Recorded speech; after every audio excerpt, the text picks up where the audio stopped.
Hola, hola, hola, hola, hola. ¿Cómo están? ¿Cómo están? ¿Cómo están?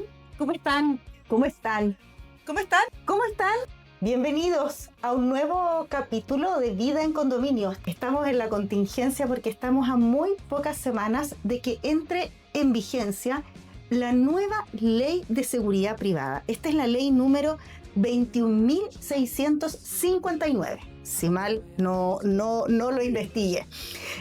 Según registros de la Subsecretaría de Prevención del Delito, en Chile hay aproximadamente 500.000 personas. Sí, escuchó bien. 500.000 de personas que se dedican a labores de seguridad. Guardias, vigilantes privados, conserjes, rondines, nocheros, porteros. ¿Y cómo va a impactar a las personas que ejercen labores de seguridad en nuestras comunidades? Esta nueva ley es lo que hoy día vamos a conversar en profundidad. Finalmente, los miembros del comité de administración muchas veces se involucran en este rol con la intención de mejorar su comunidad cuando lo hacen de manera voluntaria, de buscar lo mejor para el condominio, pero desconocen todas las reglas, todas las barreras, las limitaciones, las prohibiciones que pueden llegar a tener y también las facultades y las obligaciones que tienen. Este libro en particular nace de un diagnóstico que nosotros, o sea, una teoría que nosotros tenemos, y es que la ley propiamente tal fue mal formulada desde un principio, bajo un mal diagnóstico. Siempre el diagnóstico fue que... Somos tres, tenemos una línea en ese sentido. Que el administrador finalmente es el patrón de fondo, que era el malo de la película y que había que controlarlo. Cuando en circunstancias que siempre un buen administrador o un mal administrador va a existir siempre, pero debe ser supervigilado bajo un buen comité. El comité es el órgano encargado de supervisar, de implantar los lineamientos para la administración. Sí. En virtud de eso no ha habido ninguna novedad de la ley anterior a la actual. No. Siempre la jerarquía ha sido comité de administración y administración. Entonces, si habían administradores malos que dejaban la escoba en las comunidades, era básicamente por una mala supervisión del comité, que lo permitían. O a veces, muchas veces un comité pasivo que dejaba que el administrador hiciera lo que quisiera. Entonces, finalmente, creo, y creemos muchos, que el diagnóstico correcto es que el comité debe ser robusto para que de esa manera pueda haber un trabajo en equipo con un buen administrador o detener a tiempo un mal administrador. Entonces, finalmente, las comunidades deben administrar y gestionar patrimonios, grandes patrimonios de todos los vecinos y vecinas. Exacto, y bueno, y la gente que trabaja en la conserjería, los conserjes, todo el personal, los mayordomos, guardias, son partícipes de esto. Entonces tienen que tener acceso a poder trabajar de forma digital y poder aportar en esto. Así que... Oye, es un tema lo de los seguros en las comunidades, porque además hoy es ley, hoy es obligación. Así es. ¿No es cierto? La ley 21.442, que ya está desde hace un par de años, ¿no es cierto?, publicada y que se ha publicado el reglamento que le da sustento también, ¿no es cierto?, a esta ley, obliga que todas las comunidades, todas las que están acogidas a la ley de copropiedad, cuenten con seguros, ¿no es cierto? Sí es. Pero existen dos tipos de seguros, ¿o no, Luis Alberto? Sí. A ver, la ley obliga hoy en día a las comunidades, o al administrador, mejor dicho, contratar el seguro solamente de incendio para las comunidades. Perfecto. Adicionalmente, se le puede agregar el seguro de sismo, que a mi gusto es una parte fundamental, sobre todo por el país donde vivimos. En el caso que una comunidad no tenga un administrador determinado, sino que administra... Certificado determinado. No, un administrador y administra el comité. O administra el presidente del comité. Y él cobra los gastos comunes y hace todo. ¿Él también tiene que estar en el registro? ¿O no? En ese caso... Porque eso sería algo provisorio. Provisional, claro, sí, provisional. que el administrador provisional. Ahí, efectivamente, lo que hace la ley es facultar, en el caso que no exista administrador, faculta al presidente del comité de administración para cumplir las funciones de administrador. Ahora, si esa persona va a transformarse en un administrador permanente, aunque sea gratuito, porque eso también pasa, tiene que estar inscrito. Perfecto. ¿Sueldo base? Bono. Dentro de los haberes. Por lo tanto, hay que pagar todas las leyes sociales adicionales a ese bono. Si el bono es de 100.000 pesos, a esos 100.000 pesos le tengo que sumar las leyes sociales, ¿no es cierto? Exactamente. Se suma. O sea, se descuentan las leyes sociales. Se descuentan. Se descuentan de ese bono y Claro. se va a recibir otro monto. Por lo general nosotros le calculamos el total y llegamos a un monto líquido, no sé, 40.000, 50.000, un monto cerrado para que le llegue Exacto. dentro de la liquidación, pero va en el imponible. En la teoría de que vaya en la liquidación, porque todavía existen, yo creo, comunidades que pagan con el vale por, no sé si algunas con el sobre, pero deben haber algunas que pagan por fuera esto, como un egreso, como X Claro. motivo. Tenemos que ver la realidad también, porque Sí. una cosa es la teoría, otra cosa es la práctica, y pueden haber comunidades, no, o sea, que no lo incluyamos en la liquidación, paguemos algún egreso, un vale por, y se recomienda colocarlo en la liquidación en los imponibles, porque eso es lo legal y lo aceptable. Solo en la ley hay un punto en que se habla de la subadministración. Y que si Sí. el edificio tiene más de 200 unidades, tú tienes que tener subadministración. Eso es lo único que contempla la ley respecto a estos. Siempre y cuando esas unidades estén separadas. O sea, tengas, por ejemplo, 2 edificios. En realidad no lo menciona así, ¿ah? Siempre Porque se si no, ¿cómo indica- vas con 2 administraciones? No. Hay una parte que sí hace un poco de Ah, referencia a eso. claro, generalmente lo que tú Vamos a tratas de anotar, separar es por bloque, por unidad, de alguna forma que te permita administrar distinto, digamos. Pero, Claro. pero efectivamente, el número no está definido. Porque esas 250 unidades tienes una población Es de casi 1000 personas, Exacto. Sí, po. más o menos.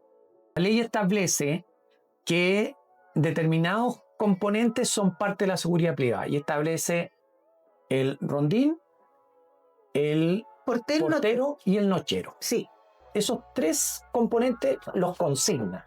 Dice, sí, los menciona. ¿cierto? Los menciona y establece inclusive la capacitación que deben contar y la cantidad de horas con las que deben tener y cómo se tienen que acreditar Sí, para poder ser parte de estos componentes, de estas estructuras de seguridad. Sí. Pero no establece, así como menciona al nochero, al rondín y al portero, no menciona al conserje. Al conserje lo deja en una posición como podrá. Eventualmente podrá. eventualmente. Es que ahí es donde está el problema, porque o puede o no puede. Claro. Entonces, ¿por qué hace este alcance? O esta esta distinción? ¿Por qué hace esta distinción? Porque la regulación, la norma, hasta hoy no ha podido establecer si el conserje cumple o no cumple funciones de seguridad. Y lo que hace la ley dice, si el conserje cumple funciones de seguridad, entonces caerá en esta categorización. El primer piso era un estacionamiento de visitas. Incontrolado, un estacionamiento pagado porque en ese edificio tenían ciertos locales comerciales y atendían empresas. Hacia arriba vivían con propietarios. Entonces hay que diferenciar porque ahí ya tenía asistente a negocios, tenía asistente solo al estacionamiento. O sea, tener esa claridad es muy importante para poder hacer un buen diseño de mi control de acceso. Entonces, que las comunidades, que los comités, que los administradores, si quieren implementar el control de acceso, sepan número de accesos, porque hay accesos peatonales, hay accesos vehiculares, hay accesos desde los estacionamientos subterráneos a los ascensores, etcétera. Los perfiles, ¿no es cierto? Que es súper importante, y el medio de acceso. Hablaba Juan Carlos de algo muy importante, y es que al momento de que se conversa con el comité y el comité determina cursar la multa y el administrador debe cobrarla, ya pasa a ser una obligación económica. Así es. ¿Ya? O sea, hoy día el famoso gasto común es la obligación económica que tiene varias condicionantes, varios ítems. El gasto común, el fondo de reserva, otros Los fondos, intereses. las multas, los intereses, los seguros. Si yo no, como residente, me pasaron una multa y no estoy de acuerdo y pago todo el resto de los gastos menos la multa, ¿quedo al debe con la obligación económica? Por supuesto, tal debe. Y pueden pasar 3 meses igual y sigo sin pagar esa multa, que además va a ir incrementando con los intereses. Le puedo cortar el suministro eléctrico o el que esté estipulado en el reglamento por no pagar la multa dentro de las obligaciones económicas.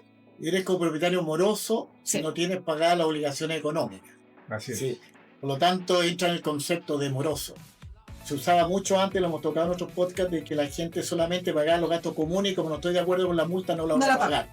Hoy día no es Hoy así. día no. Hoy día se llama obligación económica, donde están el gasto común, multa, intereses, y por lo tanto la persona es moroso cuando no está al día con sus obligaciones económicas. Lo que pasa es que aquí voy yo, Así a es. que reiteremos algo que la gente dice, no, si yo no pago la multa no me pasa nada. Pago el resto del gasto común, el fondo de reserva, si hay fondos adicionales, cuotas especiales, intereses, seguros, pero no voy a pagar la multa.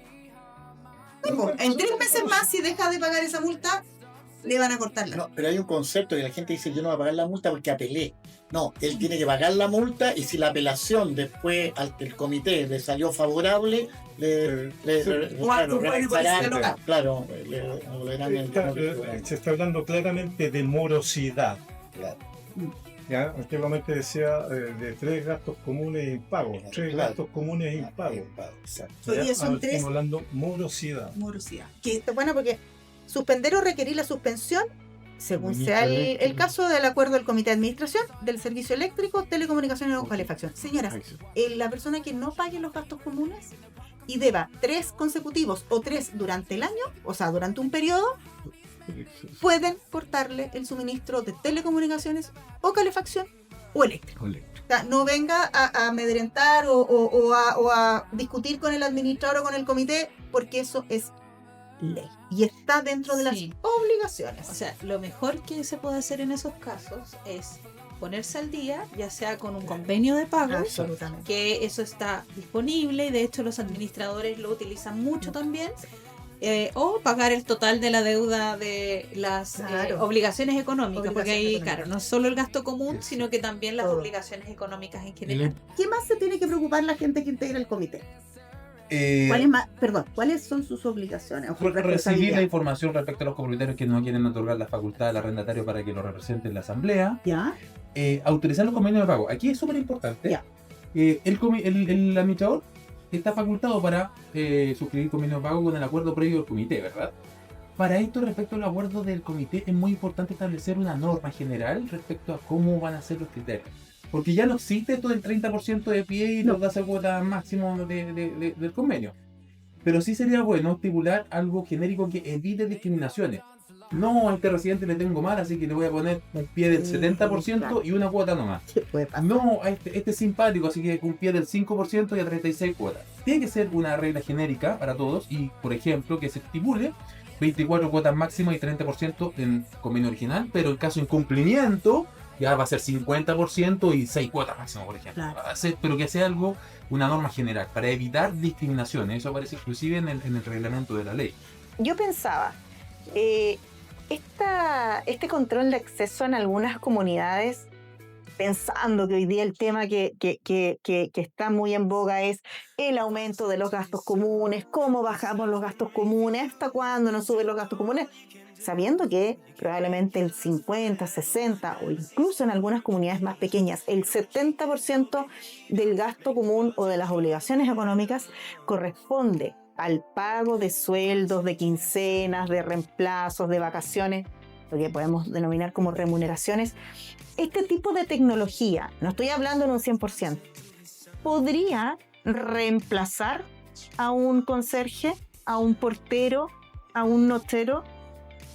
Yo te diría que sí, en algunos casos. Va a depender, por supuesto, de las características del edificio, las características de operación que tenga. Pero hoy día, tal como dije, un conserje cumple no solo la función del control de visita.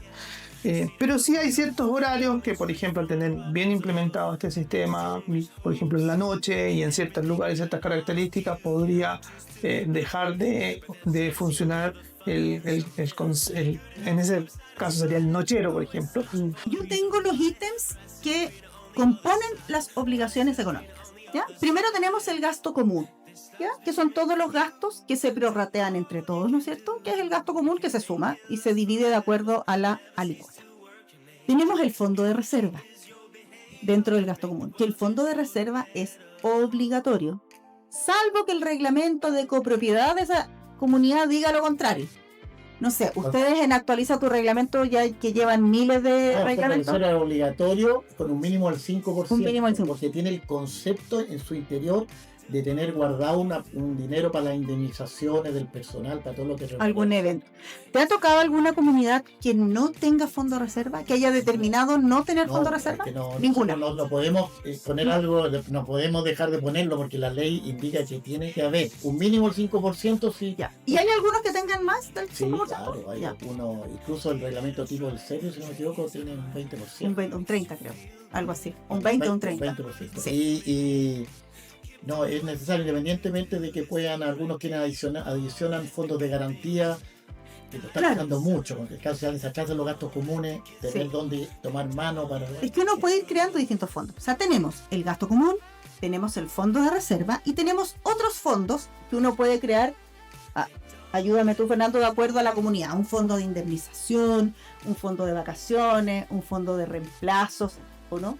En la medida de que va avanzando un condominio en tiempo, ahí nosotros los administradores podemos colaborar mucho con las comunidades. Sí. Por ejemplo, llega cierto momento en donde el mantenimiento crece un nivel, tanto por agotamiento de materiales, etcétera, obsolescencia, y ahí se justifica, por ejemplo, crear otros fondos alternativos. Hay muchos que se crean, por ejemplo, para los ascensores, que es un ítem caro. Cubiertas, y otras instalaciones como sala de bombas, grupos de electrógeno, sirve mucho. A los copropietarios se les incorpora un ítem de cobro para ahorro para esas materias, incluso reparaciones de tipo mayor. Que es importante ahí saber cómo hacerlo nosotros los administradores, cómo la asamblea tiene que tomar esa decisión, y el resto es una buena configuración en el software que ocupemos. Yo he tenido que ocupar los fondos de distintos tipos, ocupo Edifito en ese aspecto, entonces distintas opciones económicas, porque es una herramienta muy buena, muy buena. ¿Existe algún conserje que no ejerza labores de seguridad? Claro, es que al momento de fiscalizar. Es difícil porque desde el momento, claro, que está en un ingreso y limita el ingreso en función de algo, ya están cumpliendo. Si él pregunta, si él se encarga de recibir un paquete, un objeto. O sea, hay muchas acciones que él desarrolla que uno las tiene necesariamente que vincular con actividades de seguridad. O sea, debe contar con la aplicación de esta nueva ley que tiene tú me mencionaste un concepto, tiene una gradualidad en la implementación, no va a ser automáticamente desde el día 29 de noviembre de este año, no es que van a llegar y le van a exigir, pero tiene una gradualidad. Mira, a mí me pasó que... ¿Qué no le ha pasado? Cuando pasó esto del siniestro, encontramos cilindro de gas en el piso 25. En un edificio full electric, que no tiene ni siquiera certificación de gas. Claro. Entonces, cuando a mí un residente me dice, ¿usted con qué autoridad entra y registra? Porque yo mandé a revisar todo el edificio. Entrando a los departamentos. A todos los departamentos. Y se dijo, quien quiera denunciar al administrador en el juzgado, váyase. Hágalo. Pero yo voy a resguardar la seguridad del edificio. No, porque además ya has tenido... más de 30 cilindros de gas. En bodega, en departamento. Cuando eso está prohibido. Que está prohibido. Entonces un dueño me dice, ¿pero usted con qué derecho lo hace? Y yo lo miro y yo le digo, no, la pregunta no es con qué derecho hago yo eso, con qué derecho usted lo fiscaliza a su arrendatario y me pone en riesgo a familias completas. Por supuesto. No, y eso es una de las cosas que cuando en este tipo de cosas, los contratos de arriendo en general, que son bien modelos, son bastante laxos, digamos, para hacerlo rapidito. Sí.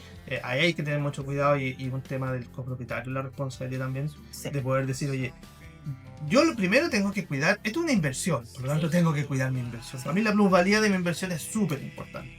Y en eso es un trabajo conjunto con la administración. O sea, ojalá tener súper regulado, primero en el contrato, y después efectivamente conocer los protocolos para poder transferírselo al arrendatario en el minuto que llega y él sea lo más ordenado posible. Si al final lo que queremos es vivir tranquilo, que la comunidad esté ordenada, que en el condominio funcionen bien las cosas, y esto es un trabajo de todos, digamos, y efectivamente el arrendatario, si es un buen arrendatario, funciona impecable. O sea, yo conozco muchos edificios que efectivamente un porcentaje alto son de arriendo y funcionan impecable. Yo quería hacer un alcance, que también lo leí antes de la entrevista con Luis. En Chile, esto es un dato que me dio él, no No es propio. No es propio. El 40% aproximadamente de las comunidades no están aseguradas. Eso es lo que me explicó Luis, No, una locura. que es tremendo. Eso se basa en todo caso, no una Es estimación que haya una hecho. foto de un... Es un estudio que hizo Edifito, de hecho. Pero que es súper representativo, ¿ah? Sí. Sí. O sea, yo encuentro que la cifra es realmente insólita, sobre todo lo mismo que hemos comentado varias veces. Estamos en un país sísmico. Donde puede venir un terremoto que sea un evento totalmente catastrófico y realmente ahí la gente va a perder su activo, ¿sabes? Porque si no lo tiene asegurado, va a perder su patrimonio. Y hoy día la ley obliga a que los administradores tengan el registro de copropietarios actualizado. O sea, es uno de los puntos de la guía en condominio. efectivamente, Ya lo vamos a tratar. efectivamente, Sí. es así. La ley anterior también obligaba a tener el registro, pero ¿qué pasa si no te quieren dar los datos? ¿Qué es lo que... Pero si no está en el reglamento no puede. Claro, evidente. Entonces, de hecho nos pasó justamente con Edifito. Yo todas mis comunidades las tengo con Edifito. Contratamos para una de estas el servicio del ingreso mediante código QR. Exacto. ¿Ya? Entonces se hizo para poder ingresar teníamos que tener ingresada toda la gente que habita en el edificio, digamos, al sistema para que pudiera validar. Bueno, hubo gente que no mandó la información y se les dijo, y no quiero dar mi información, y no quiero nomás. Tú sabes que... Y lamentablemente no hay otra opción, digamos, como tú dices, pasar multa, ese. Sí, claro, tiene que estar en el reglamento. En el reglamento, entonces, lamentable, son los menos, no digo que son los mayores, pero son los menos, entonces cuesta un mundo, entonces claro, después hay que instruir al mayordomo, y cuando sea una persona hay que darlo de baja, mantenerlo. Claro. De hecho a mí me pasa de repente, oiga, yo compré tal cosa, ok, mándeme el certificado del conservador de bienes raíces o lo que sea, para demostrarlo, y como en el mismo edificio existe una carpeta de unidad, se sube y se mantiene la información, o sea, está como para meterlo todo, pero siempre nos encontramos con el factor humano. Que las multas son millonarias. Sí. Porque son así, o sea, yo creo que no bajan de los 3, 4, 5 y hemos visto multas hasta en algún momento lo comenté, de 25 sueldos mínimos, que son más de 12 millones de pesos por esta misma situación. Siempre va a ser más bajo el capacitar al conserje, que además que cuesta un curso 150.000 pesos, 170.000 pesos, o incluso un poco menos. Entonces siempre va a ser mejor que nuestros conserjes estén capacitados. ¿O no, Jonathan? Sí, o sea...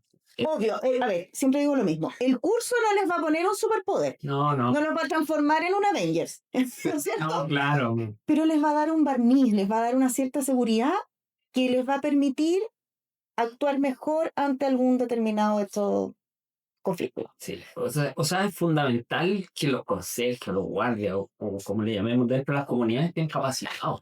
Porque, como decía Natalio, él en su comunidad ve a esta persona, la conoce, le aplica un procedimiento a la visita y todo, y después viene otra persona que no sabe, oye, no, yo soy el papá de Natalio, déjeme pasar. Oh, lo deja pasar. Claro. Porque él nunca sube, a lo mejor, lo sacaron de cualquier lado. Entonces, es importante destacar la capacitación y esa persona tiene que tener por lo menos un perfil básico para poder ejecutar, porque acá viven familias, viven personas, y nosotros tenemos que cuidar y salvaguardar eso como administradores. Sí.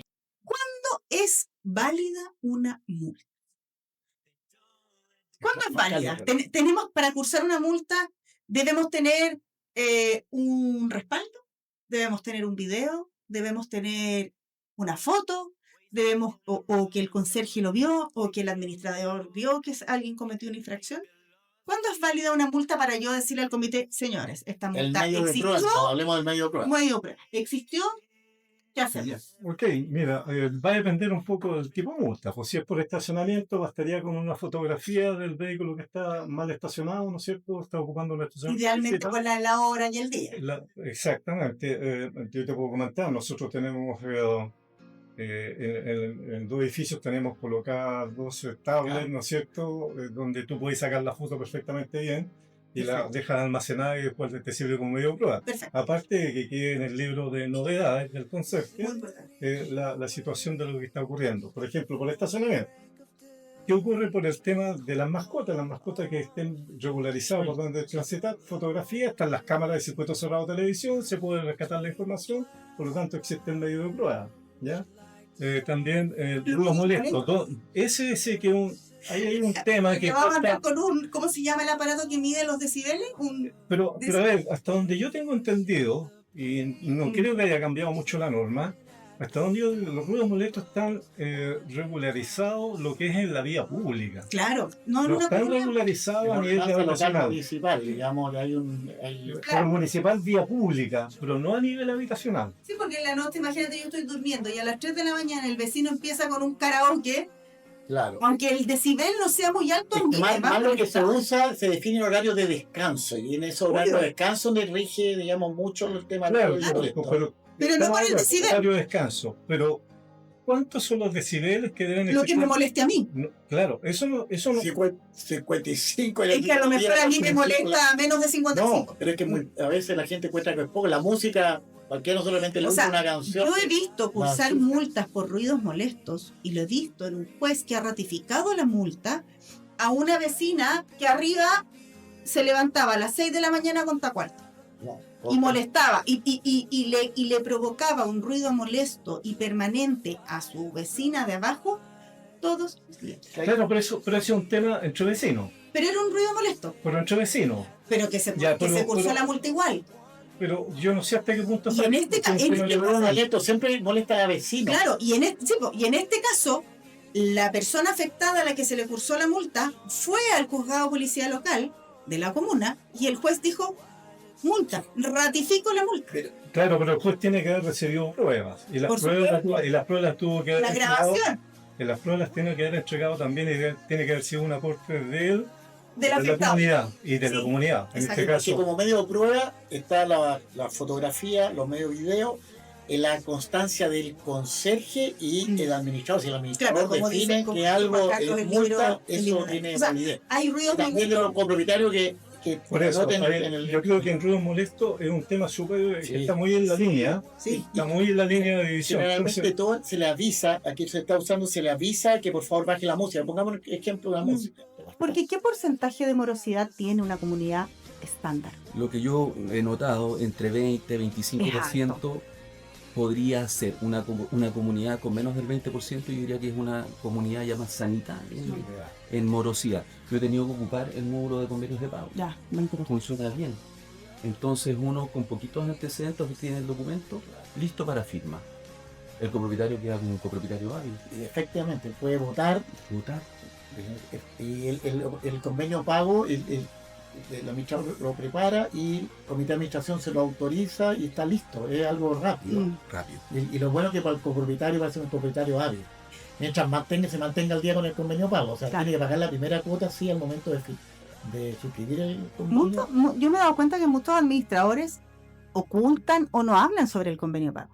Entonces, quienes nos ven, quienes nos escuchan y tienen algún problema de pago, bueno, acérquese a su administrador o al comité, que finalmente el comité es quien aprueba el convenio pago, que ojo, que lo tiene que pedir el dueño. Volvemos de nuevo a la importancia del copropietario, porque pongámonos en el hipotético caso que sea quien debe el arrendatario y genera un convenio de pago y el arrendatario después se va y le queda ese convenio de pago al dueño. Creo que sí, el reglamento de propiedad de la comunidad tiene que autorizar los convenios de pago. Por eso, al actualizar el reglamento, hay que incorporar. Importante incorporarlo. Sí, muy importante la acotación. El comité tiene una labor importante ahí también, que es definir la norma de uso y administración para que los copropietarios puedan acceder en forma equitativa. Entonces ahí nuevamente los administradores de condominios, de la mano de un software que nos ayude, podemos automatizar estas normas de uso y nuestros convenios de pago salen con un clic y nos es súper más fácil, con autorización del comité de administración, dejar un registro en la plataforma. Exactamente. Por ejemplo, ¿dónde está el registro? ¿Se administrar un condominio con Excel? No sé. Además que cualquier copropietario puede pedirle al administrador que le muestre los convenios de pago de que existen en el condominio, entonces... ¿Ah, sí? Así es. Ya, no lo ha pasado, pero puedes pedirlo. Para el administrador hoy día le aumentó mucho el trabajo, llamémoslo de tipo administrativo, porque la gracia del administrador un poco que las comunidades lo quieren ver en terreno y dicen, pucha, al administrador nos gusta verlo aquí, como se sienten no sé, más seguro. Uno trabaja más desde la oficina. Hay un administrador, digamos, un trabajo administrativo tremendo detrás de cada comunidad. ¿Cuáles son las normativas más importantes en temas de seguridad privada, pensando en los condominios, en los edificios, en condominios de casas, departamentos, puede tener para el rubro de la comunidad, por ejemplo? Ya, creo que es bueno establecer que esta ley de seguridad privada tiene un alto alcance. O sea, tiene vinculación, ya vamos a hablar en detalle de lo que vincula a los condominios, pero tiene un alto alcance porque regula todas las actividades que demandan seguridad privada. Y en Chile son muy poquitas las actividades que no están vinculadas a una demanda de seguridad. ¿Qué hace esta ley más allá de recoger todos estos decretos que eran los que regulaban hasta el día de hoy esta disposición? Trae algunas modificaciones, algunos cambios. En general, porque la ley es bien intensa. Sí, son como 30 y 40 páginas más o menos, la ley, más los reglamentos. Claro, la ley es bien intensa porque intenta abordar cada una de las instancias donde se genera seguridad o donde se demanda seguridad privada. Y en ese sentido, creo que los aspectos más importantes que uno podría establecer es que intenta profesionalizar esta actividad. ¿Ya? Es una invitación a profesionalizar esta actividad. Por otra parte, establece a la seguridad privada como un coayudante de la seguridad pública. Este año aprendimos muchas cosas nuevas sobre la administración. Este año tuvimos a los mejores entrevistados, quienes compartieron sus experiencias y conocimientos con todos nosotros. Probablemente este año tú conociste a tus nuevos vecinos y fue tu primera experiencia viviendo en comunidad. Desde Vida en Condominio, queremos agradecerles el dejarnos entrar en tu casa, en tu teléfono o en tu computador y comenzar con nosotros esta gran aventura de crear el primer podcast en Chile dedicado a la copropiedad. Queremos desearles muchas felicidades, un año 2026 con más aprendizajes, las mejores entrevistas, datos y consejos para que tu vida y tu administración sean cada día mejor. ¡Feliz Navidad y un gran año nuevo!